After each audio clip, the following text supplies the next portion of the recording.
In the Cardinals preseason loss to the Saints, there was some good, there was some bad. You're getting a double dip podcast today. Let's discuss.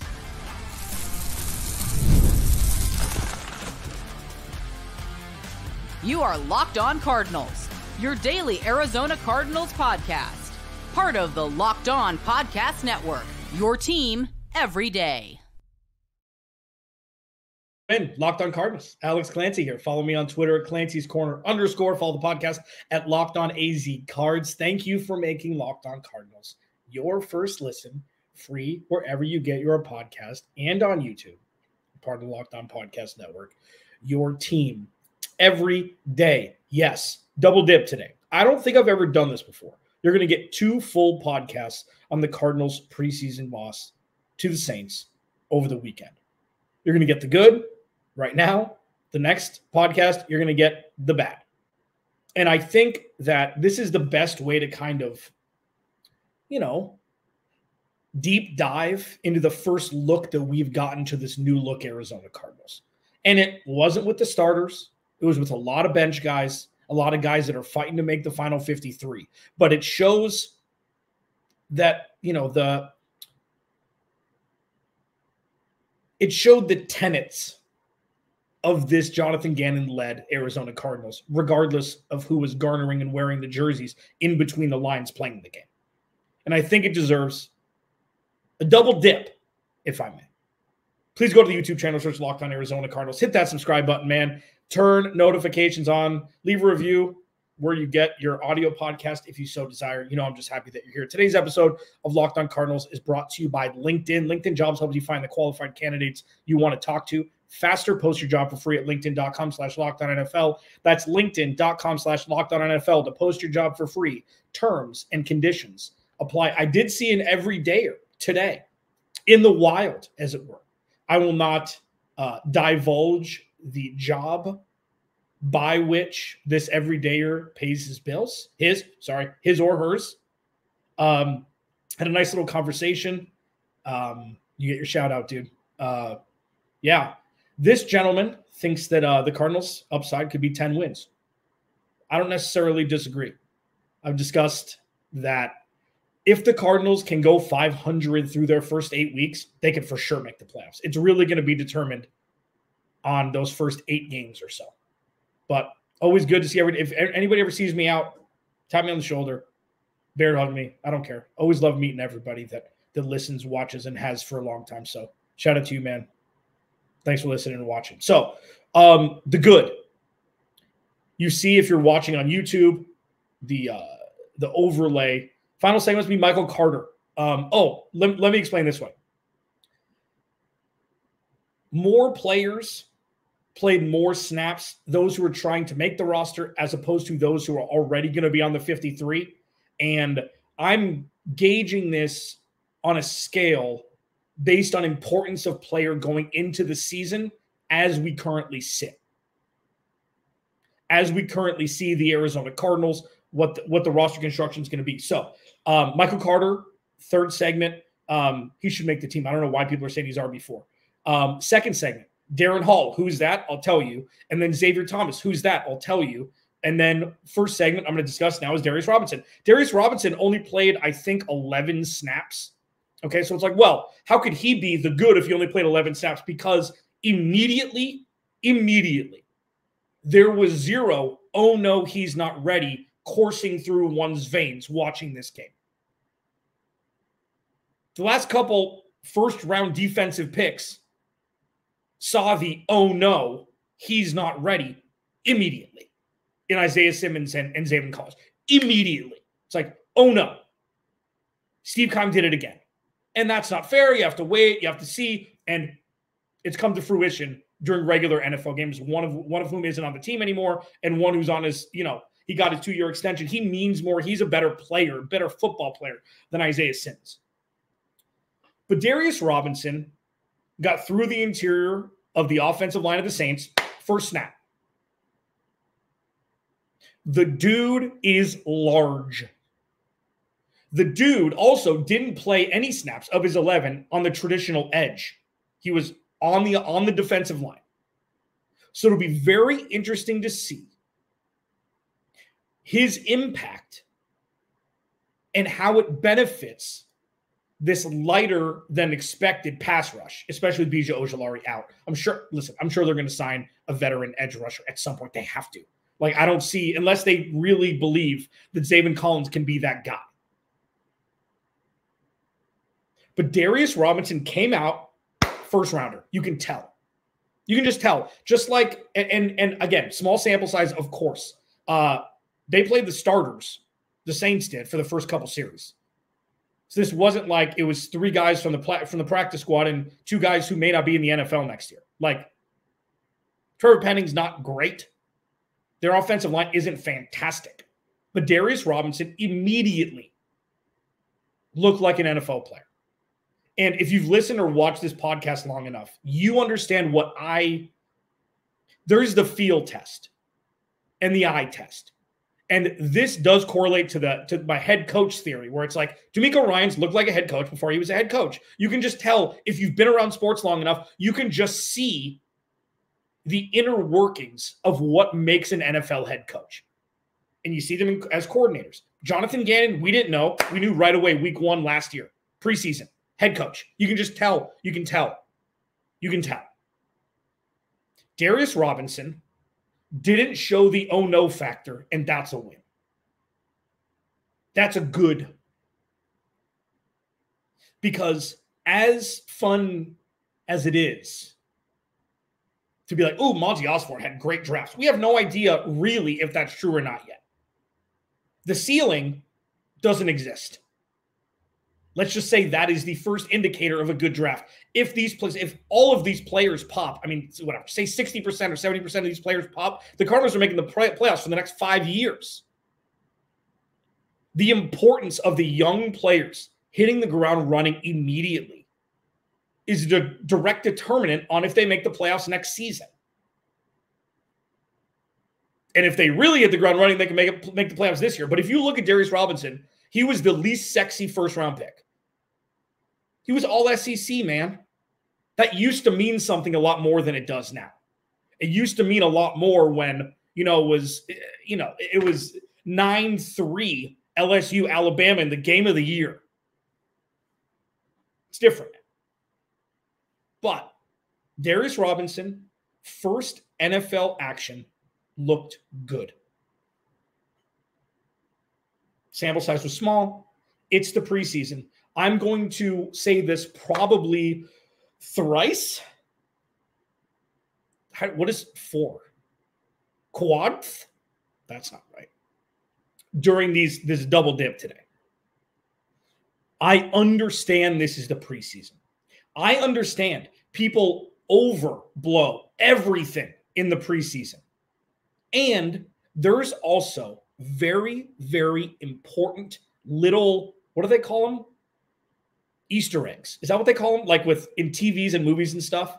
I think it's an Easter egg, whatever it is, that you can take away, just like last year during the regular season, where it's like, okay, if that future paces the way it looks like it will, that player is going to be good as the Cardinals lose by 20. It doesn't matter. It's the long play here. And this preseason is last season's regular season. This regular season is what's the direct determinant from this preseason. That sounds convoluted, but it's not. So when you see only 11 snaps, there were 11 good snaps. Oh, well, you could overblow. It's the preseason. I understand all of that. And there wasn't the oh no, which is huge.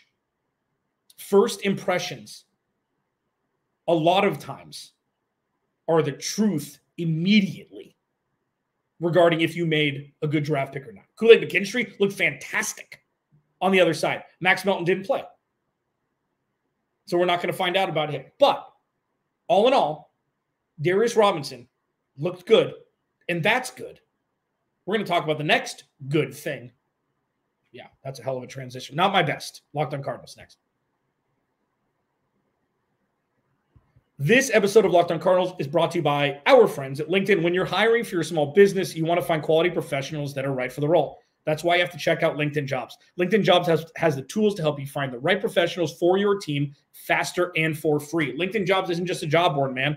LinkedIn helps you hire professionals you can't find anywhere else, even those who aren't actively searching for a job, but might be open to the perfect role. In a given month, over 70% of LinkedIn users don't visit other leading job sites. So if you're not looking on LinkedIn, you're looking in the wrong place, man. On LinkedIn, 86% of small businesses get a qualified candidate within 24 hours. Hire professionals like a professional on LinkedIn. Post your job for free at linkedin.com/LockedOnNFL. That's linkedin.com/LockedOnNFL to post your job for free. Terms and conditions apply. The good from the Cardinals' loss on Saturday night. There's a lot of good. There's a lot of good. Even though the score was low, wasn't super exciting, there were plenty of takeaways on the positive side for the Cardinals, namely from the young guys. With that, who the hell is Darren Hall? That question may not be asked by many anymore. Darren Hall maybe had the best game out of anybody, offense or defense, for the Cardinals against the Saints. For those that don't know who Darren Hall is, Darren Hall was drafted in 2021 draft by the Atlanta Falcons, played there for 2 years, was with Indy last year. I think he was just with the practice squad, and then brought on by the Cardinals this year. There are guys like this who make rosters all the time, obviously. What Darren Hall is as a player, who he is as a person, is exactly what Jonathan Gannon wants. A ball hawk, a guy who he almost had an interception, had a deflected pass, I think. The dude was playing harder than everybody else, it looked like. He's a bulldog, just like Jonathan Gannon is. And if you tell me maybe he makes the practice squad, maybe he makes the final 53. I mean, there's a lot of corners. This isn't a part of later today's the bad sector of this, but Elijah Jones did not look good. He got burned for a 50-plus yard play, also had a big chunk defensive pass interference call on him. Darren Hall, he looked good. Maybe he just needed to find the right defense to play in. And again, I probably will do this every segment. Preseason, one game, understand. I understand all of it. I get it. I completely get it. And he may have looked like the best defensive. I guess you could say Michael Carter looked the best out of anybody. But he looked fantastic. And he looked like exactly what Jonathan Gannon and Nick Rallis want out of a player. He's a guy. He kind of reminds me of Budda Baker a little bit, even though Budda was highly touted coming out of Washington, top of the second round. Again, Steve Keim's best pick that he ever made because he traded up for somebody and it worked. I think he traded up right ahead of Seattle because Seattle would have taken him for sure. Kind of has some Budda Baker in him.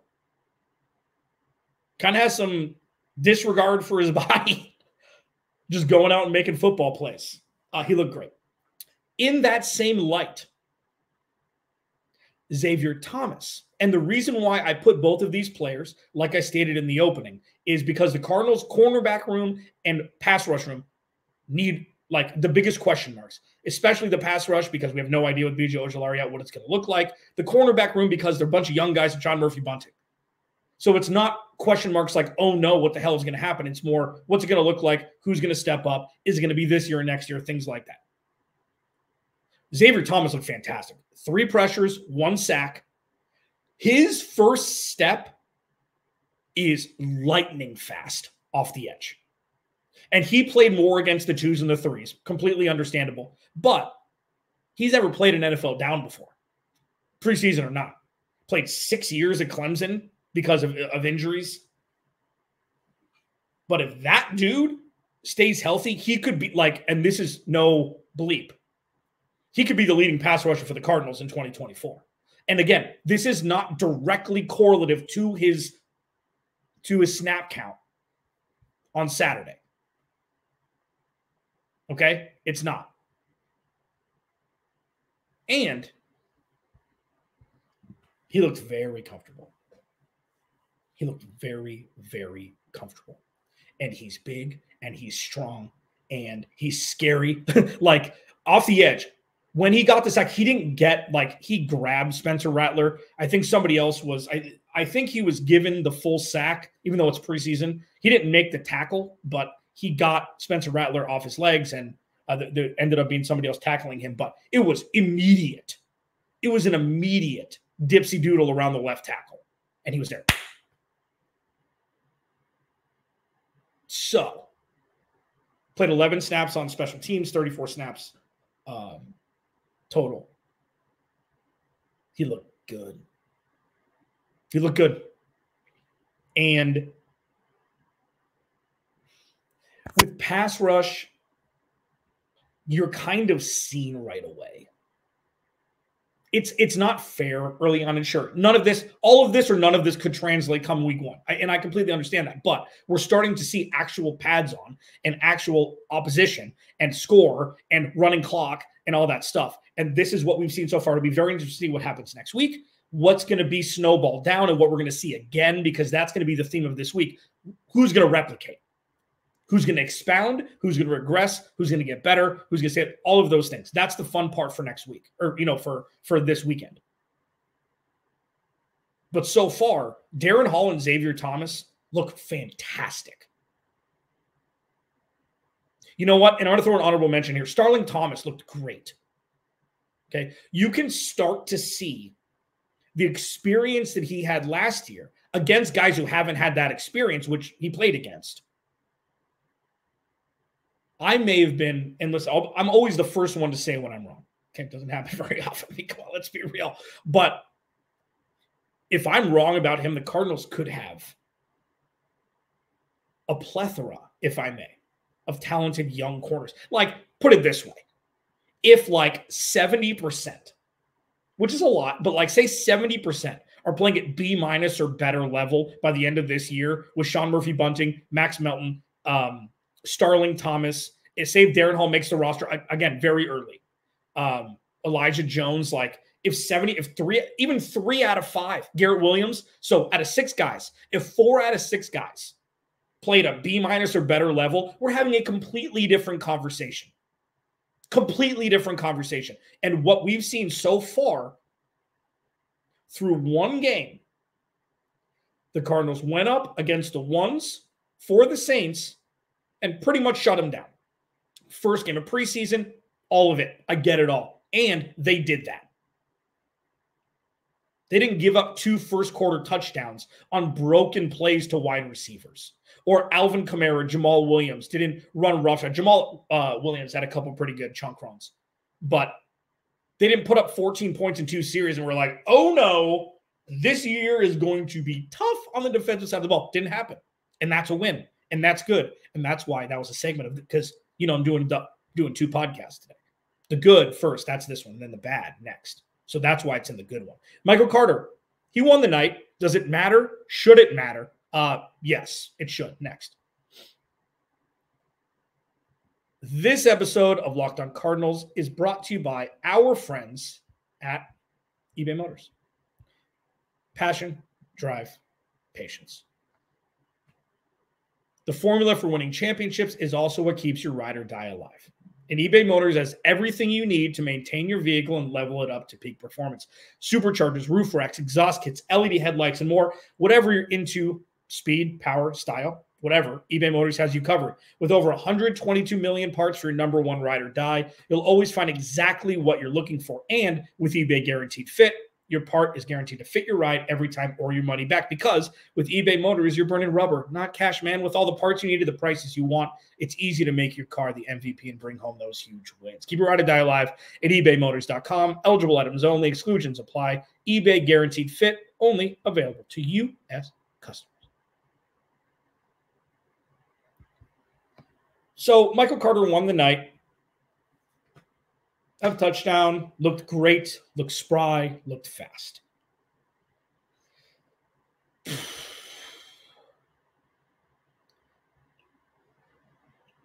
There's talks about him not making the roster. And again, playing against 2s and 3s, all of it. He's your change of pace guy. He's your Duke Johnson. He's your Chris Thompson. Like, here's the thing. I know Amari DeMarcado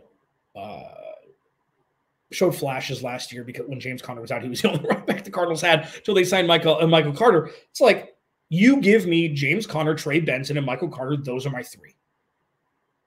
You've got the bruiser who can catch passes.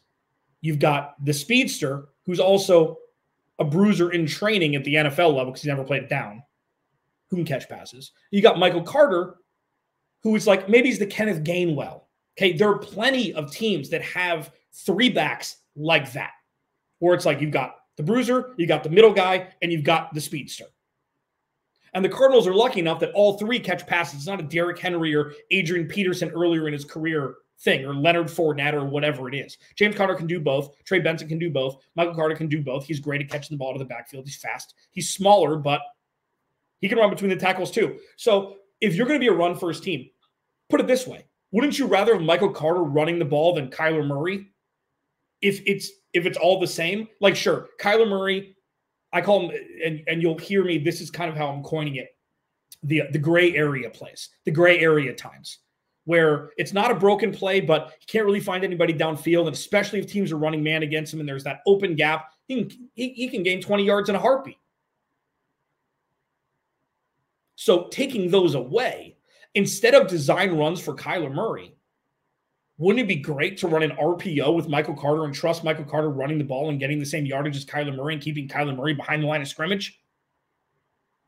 I don't care where the production comes from. I'd much rather Kyler Murray not run. Let's start that over. I'd much rather have Kyler Murray run not one time in 2024. It's been necessary because the offense has been terrible and the talent hasn't been there and the offensive line hasn't been great. If Kyler Murray runs the ball as much as Peyton Manning did in 2024, cool. As long as they're getting the production, I don't care where it comes from. Is it fun to watch Kyler Murray just tuck it and go? Of course it is. Would you rather him behind the line of scrimmage so he doesn't get hurt? 100%. And I think Michael Carter could be that gap insurance between the two. He looked great.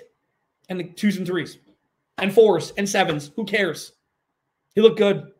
He looked better than Trey Benson. And that's not a... Trey Benson will be highlighted in the next podcast, but it's going to be soft. Okay? Please don't worry. Michael Carter deserves to be RB3. And RB3, like, what's constantly going through my head is, how is everybody going to get touches? Not even like targets and touches. How many plays are the Cardinals going to run? You can't run 100 plays a game? Like, this isn't Chip Kelly's Philly offense from years ago. Like, what the hell are they going to do? It's an embarrassment of riches the Arizona Cardinals organization maybe has never seen. And that's not to say there are as many good players on offense that the Cardinals have ever seen. But the depth, future pacing, I mean, this is to be pretty special. To be pretty special. And then one last win. Those jerseys are sexy as hell, man. They did it. Michael Bidwell is the dictionary definition of if he wants to, he will. It's like fire Cliff Kingsbury, send Steve Keim wherever, change the jerseys, and now they have some of the sexiest jerseys in all of the NFL. That red is woo! Woo! I love it. Isn't it great? Like, come on. I've been pining for jerseys. And just because a jersey change was coming doesn't mean it was going to be good. It doesn't mean it was going to be good. And it's good. And they're great.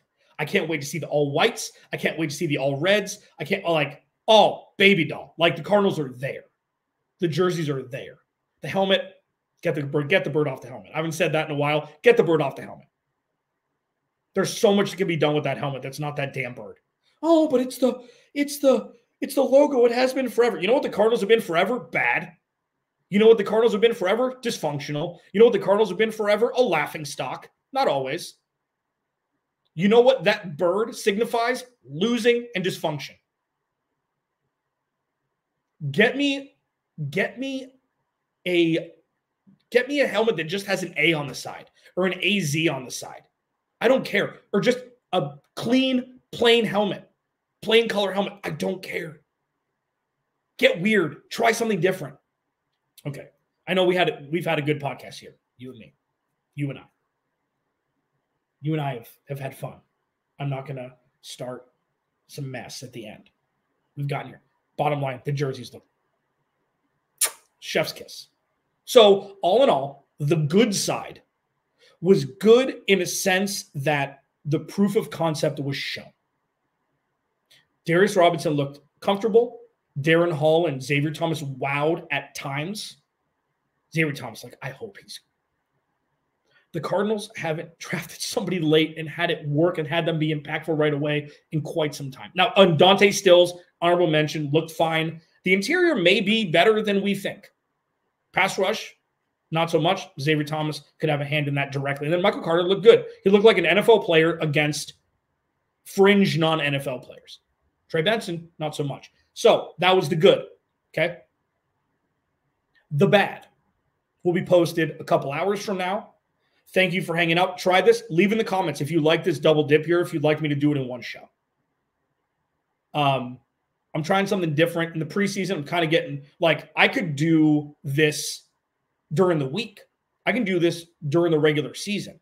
Do the good one day, the bad the next day. I'm just trying to make this as tight as possible as we get into the regular season. So all comments, would love it. You can message me on Twitter, I think, at Clancy's Corner _. Let's get that going. I'm trying to get my Clancy's Corner back up. I can't. You can message me at Locked On AZ Cards. I check both. I would love to hear from you. And yeah, that was the good. The bad coming up later today. Remember, without you, there is no me. Part 2 coming later today. I'll talk to you then.